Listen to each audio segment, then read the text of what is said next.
ஆட்சிக்கு வந்தவுடன் முதல் கையெழுத்து நீட் தேர்வு ரத்து செய்யப்படும். விளையாட்டுத்துறை அமைச்சர் அவர்கள் சொன்னார், நீட் தேர்வு ரத்து செய்வதற்கு ரகசியம் இருக்குன்னு சொன்னார். இதுவரைக்கும் ரகசியத்தையே கண்டுபிடிக்க முடியல. நீயாவது கண்டுபிடிப்பார் என்று எதிர்பார்க்கிறோம். அதான் 50,000 60,000 உயர்த்தப்படுறாங்க, திட்டத்தையே நிறுத்திட்டாங்க. அதுதான் இந்த ஆட்சியினுடைய சாதனை. படிக்காதவங்களையும் ஏமாத்துறாங்க, படித்தவங்களையும் ஏமாத்துகின்ற ஒரே அரசு திராவிட மாடல் அரசு தான். திராவிட முன்னேற்ற கழகம் தேர்தல் அறிக்கையில் 520 அறிவிப்புகளை வெளியிட்டார்கள். அந்த 560 அறிவிப்புகளே இதுவரை ஒரு 10% அறிவிப்புகள் தான் நிறைவேற்றப்பட்டிருந்தது. மீதியுள்ள 90% அறிவிப்புகள் இன்னும் நிறைவேற்றப்படவில்லை. ஆனால் முதலமைச்சர்களும் மற்ற அமைச்சர்களும் எங்கே பொதுக்கூட்டத்துக்கு சென்றாலும் அல்லது பேட்டி அளித்தாலும் பத்திரிகை வாயிலாகவும் இவர்கள் ஆட்சி அமைந்த பிறகு இவர்கள் அறிவித்த 520 அறிவிப்புகளில் 95% அறிவிப்புகள் நிறைவேற்றப்பட்டதாக ஒரு பச்சை பொய்யை சொல்லிக் கொண்டிருக்கிறார்கள். அதற்கு உதாரணமாக சில அறிவிப்புகளை கோடிட்டு காட்டின, அதற்கும் பதிலில்லை. இதில் பார்த்தீங்கன்னா முக்கியமான அறிவிப்பு, அதாவது நிறைவேற்ற முடியாத அறிவிப்பை 2021 சட்டமன்ற பொதுத் தேர்தலின் போது இன்றைக்கு விஞ்ஞான முறைப்படியே கவர்ச்சிகரமாக மக்களை கவர்கின்ற விதத்திலே அறிவிப்பை வெளியிட்டார்கள். அதில் சில அறிவிப்புகள் இதுவரைக்கும் நிறைவேற்றாத அறிவிப்புகள் சிலவற்றை தான் சொல்கிறேன். நிறைய 90% நிறைவேற்றப்படவே இல்லை. அதில் அறிவிப்பு எண் 35 உணவுப் பொருட்களுக்கு குறைந்தபட்ச ஆதரவு விலை.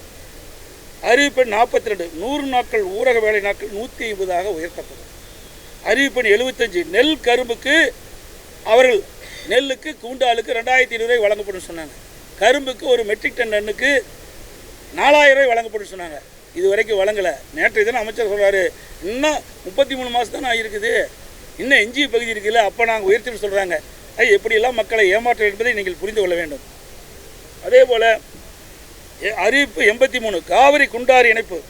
அனைத்து இந்திய அண்ணா திராவிட முன்னேற்ற கழக ஆட்சி இருக்கின்ற பொழுது நீண்ட நாட்களாக அந்த 5 மாவட்ட மக்கள் வறட்சியான பகுதியில் வாழ்கின்ற விவசாயிகள், விவசாய தொழிலாளர்கள் தங்கள் பகுதியில் இருக்கின்ற ஏரிகள் குளங்கள் நிரப்பப்பட வேண்டும், அதற்காக காவிரி குண்டாறு திட்டத்தை நீங்கள் நிறைவேற்ற வேண்டும் என்று வேண்டுகோள் வைத்ததன் விளைவாக அனைத்து இந்திய அண்ணா திராவிட முன்னேற்ற கழக அரசு இருக்கின்ற பொழுது, நான் முதலமைச்சர் இருக்கின்ற பொழுது நேரடியாக காவிரி குண்டார் இணைப்பு திட்டத்தை நிறைவேற்றுவதற்காக அடிக்கல் நாட்டி அந்த பணி துவங்கப்பட்டது. அதற்கு இதுவரை எந்த நிதியும் ஒதுக்கப்படவில்லை. அது கிடப்பிலே போட்டுவிட்டார்.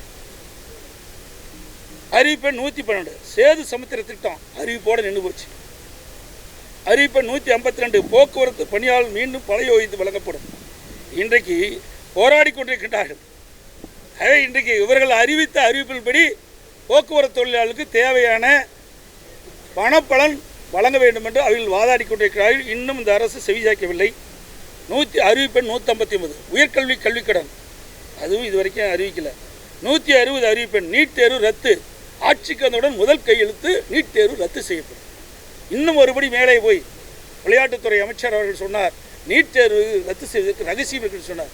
இதுவரைக்கும் ரகசியத்தையே கண்டுபிடிக்க முடியல. நீயாவது கண்டுபிடிப்பார் என்று எதிர்பார்க்கிறோம். அதோடு அறிவிப்பு 221 2 மாதங்களுக்கு ஒரு முறைக்கு பதில் மாதம் ஒரு முறை மின் கணக்கீடு அளவு செய்யப்படும். 2 மாதத்துக்கு வதற்க மின் அளவீடு எடுத்துக்கிட்டு இருந்தால் 1 மாதத்துக்கு வதற்க எடுக்கணும்னு சொன்னாங்க. அதுவும் செய்யலை. அறிவிப்பு 222 நிலைக்கட்டணம் 50 தடை செய்யப்படும் சொன்னாங்க. அதுவும் இல்லை. 240 நியாய விலைக்கடையில் மாதந்தோறும் 1 கிலோ சர்க்கரை கூடுதலாக வழங்கப்படும்னாங்க. அதுவும் கொடுக்கல. 225 அறிவிப்பு தாலிக்கு தங்கம் 25,000 30,000 உயர்த்தப்படுனாங்க. அதான் 50,000 60,000 உயர்த்தப்படுறாங்க. திட்டத்தையே நிறுத்திட்டாங்க. அதுதான் இந்த ஆட்சியினுடைய சாதனை. அறிவிப்பு 309 அரசு ஊழியர்களுக்கு பழைய ஓய்வு திட்டம் வழங்கப்படும்னாங்க. அது போராட்டத்துக்கு வந்துட்டாங்க. நேற்றைய தினம் கூட அழைத்து பேசியிருக்கிறாங்க. என்ன தீர்வு காணல. படிக்காதவங்களையும் ஏமாத்துறாங்க, படித்தவங்களையும் ஏமாத்துகின்ற ஒரே அரசு திராவிட மாடல் அரசு தான்.